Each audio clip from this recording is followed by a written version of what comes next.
Okay, finally got home from a bit of work that I had to get done, and I watched the second half of Shanny and her husband's video,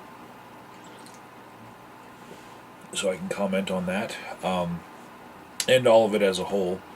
Uh, it would take me less time to do about 18 holes of golf than to watch this video.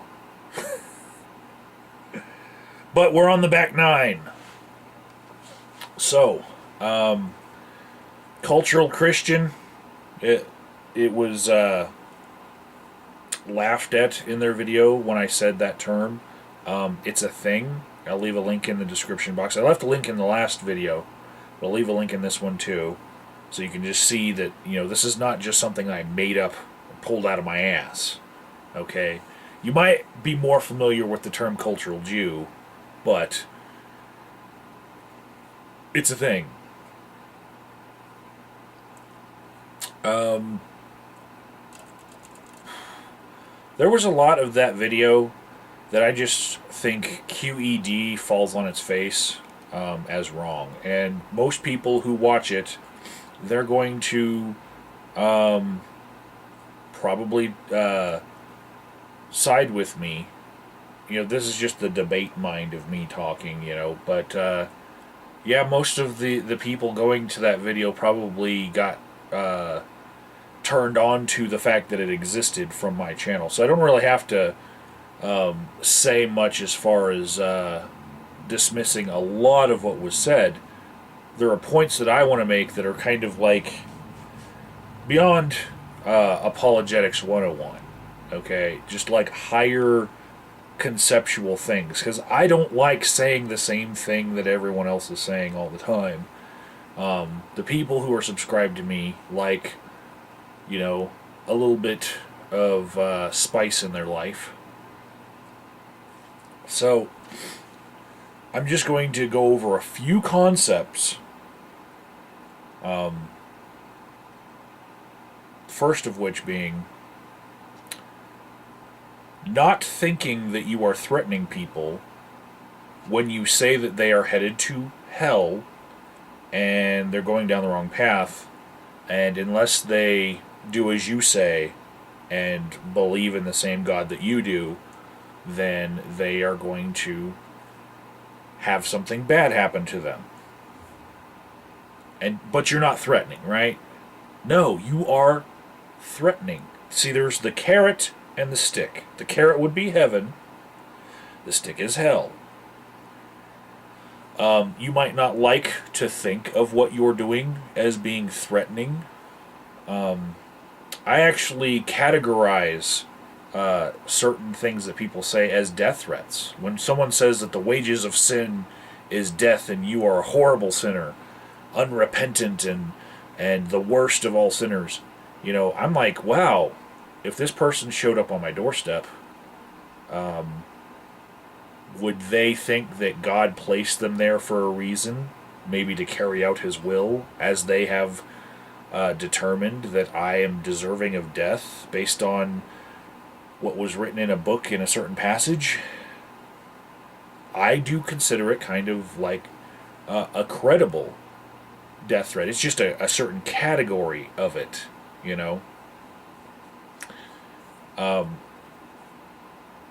Instead of I'm going to kill you, like a class 1 death threat, or my boyfriend's going to kill you, a class 2 death threat. It's more like a class 6 death threat. My God is magically going to zap you.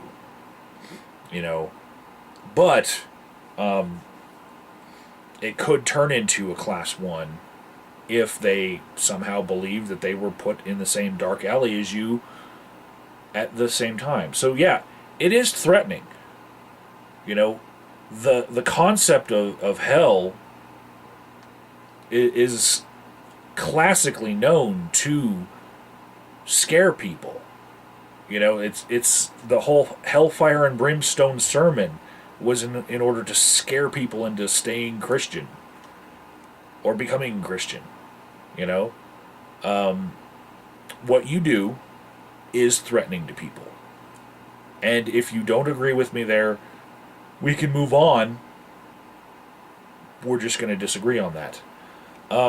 Also, there was a point of contention about me saying that Shanny was hateful. If you call some group of people abominations and call them pieces of shit and call them garbage, you're being hateful, not loving. And see, when I say that I'm not the one with a problem determining what's loving and what is love, if you think that that shit is loving, then you have a problem. You know, you need to rethink that.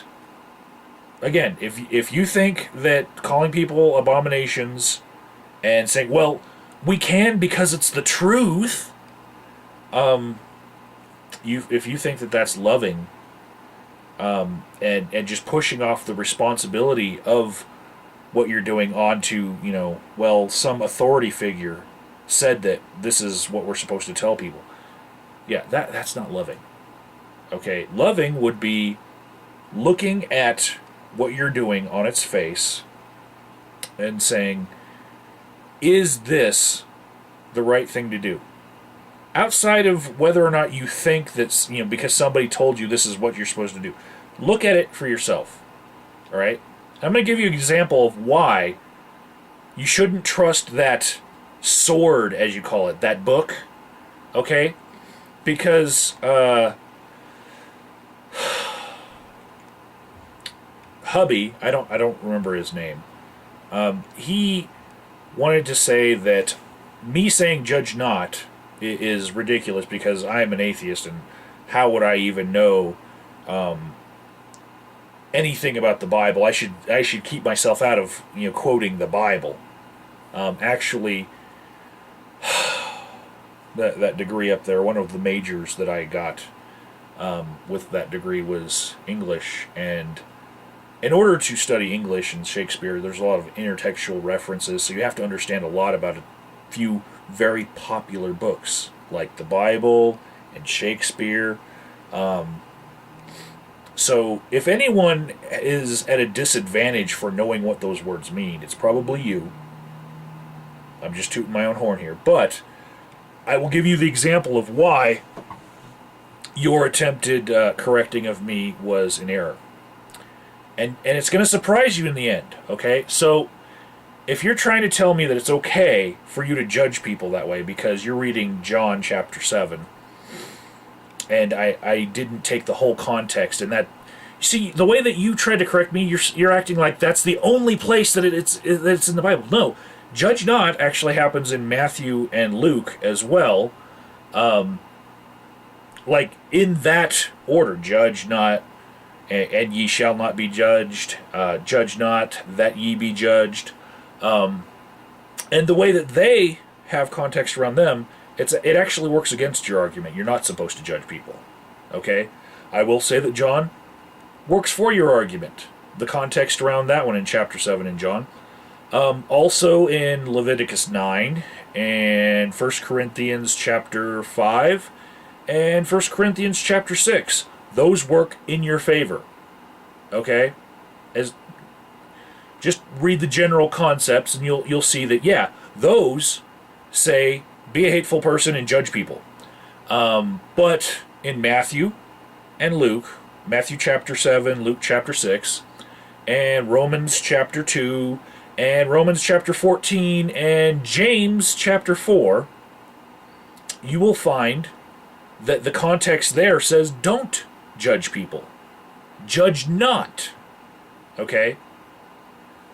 Read it for yourself. Don't take my word for it. Maybe you are going to see one of these are like in the other category, you know, in your opinion. That's the strange thing about the Bible. People interpret it different ways. But there are many different things said about judging in the Bible, and some of them are contradictory. Right? And you might expect me to make the argument for judge not based on those terms that came out of the Bible that I like, those verses. But no, I'm saying the Bible contradicts itself because it's fallible. It's not a magic sword in the form of paper. You should not be using it as the sole reference for what you should be doing.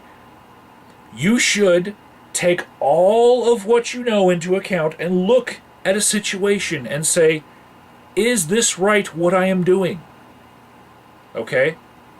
Now I know that you feel like you have a magical connection to God. Like you get visions and hear voices and messages and you feel a calling. Is your God, in your opinion, telling you to judge people? Alright? There's got to be a better way for him to give you a message than a book that's 2,000 fucking years old, okay? Ask him now.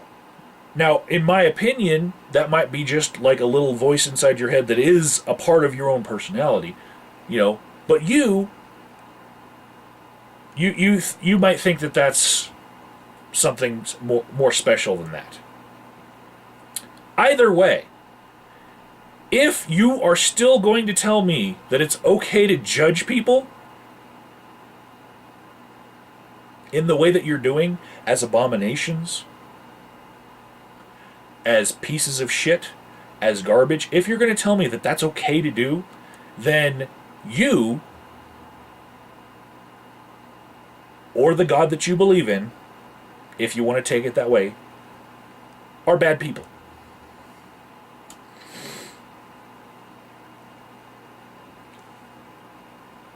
What do you think about it yourself? I am appealing to your own humanity here. Okay?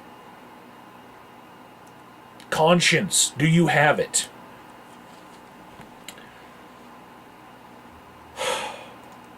So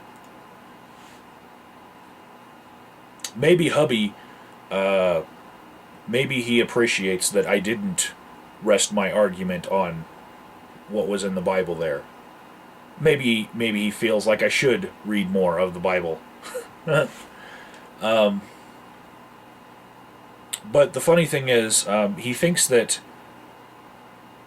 if I have no intention of becoming a Christian, if that's not what I'm seeking, or if I don't have the affiliation that I'm calling myself a Christian, I should stay out of the business of interpreting the Bible, because I have no business doing it, right? Well, I'm sorry, I disagree. Because some hateful things were said about some people, right? Abomination, piece of shit, and garbage, that's hateful. Okay, and I know you don't want to think that you were speaking hate, but you were. And when that happens, I look at, where did you get that?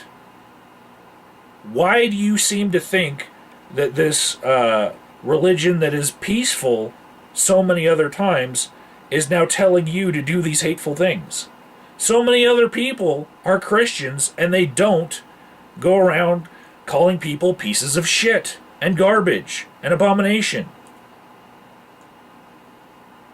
And so I look at the root cause of this.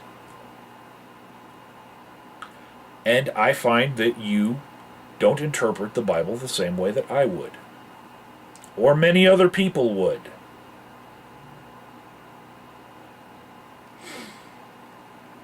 Well, that's all I got for the back nine. It was a